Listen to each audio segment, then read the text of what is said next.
Hello YouTube! In today's video I'll be reviewing XTAR DH1 1600.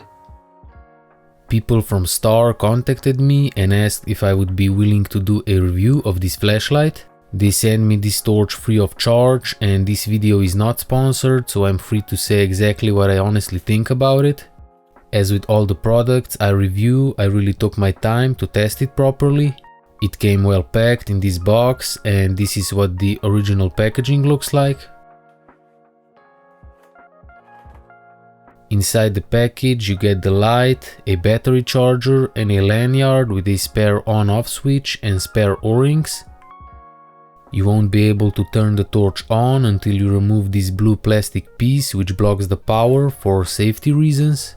This is just a precaution because if the light turned on inside the packaging, it could overheat and potentially cause a fire. It has a really nice on-off switch with a locking mechanism that works great to prevent it from turning on inside your gear bag and draining the battery. You simply rotate the switch, and the lock can also be used to keep the torch turned on if you want that. Above the switch there is a green indicator light that tells you when the torch is on.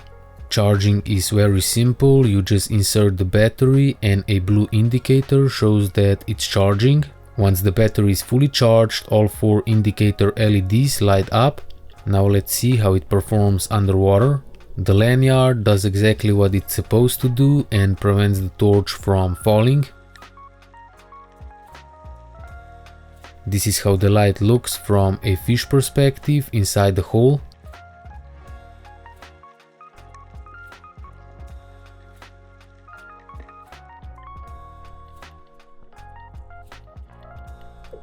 The main beam is very focused with a secondary slightly wider beam around it. It reaches deep into every small crack while still providing enough light around the main beam. Here's an example where that focused beam was extremely useful for catching this huge conger eel inside a very narrow hole.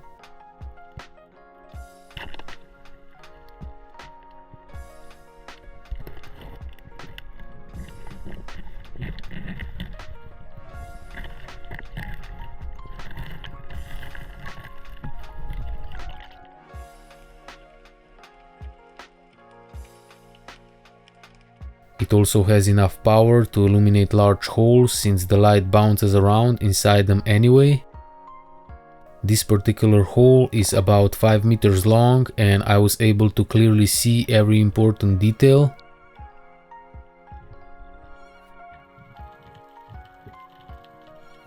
Here's another example of scanning small cracks. You get a precise beam but still plenty of surrounding light.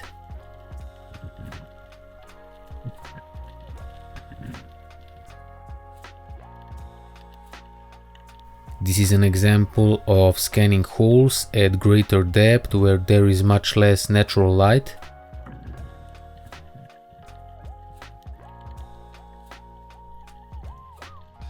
As you can see, the beam easily reaches the end of every hole, which is something I personally really like.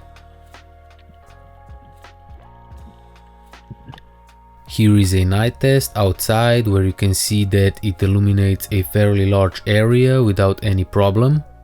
On the box they claim a beam throw of 355 meters, which I tested on this large phone tower that was roughly that distance away. You can see the light appearing and disappearing as I move the beam, which shows that it can definitely reach that far. The last example is this tunnel, which is about 45 meters away, and in my opinion it gets illuminated really well.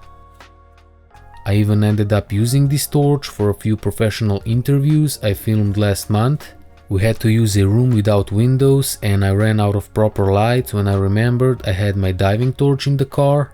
I blasted it through this table to create a fake sun through blinds effect for the camera. It added a great depth to the background and I just wanted to share this as a fun and interesting little fact.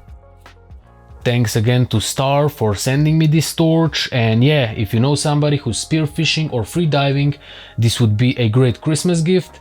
So yeah, that's all for today's video. If you liked it, make sure to subscribe as it helps the algorithm and ensures you won't miss out on the future content. Thanks for watching and stay safe while diving.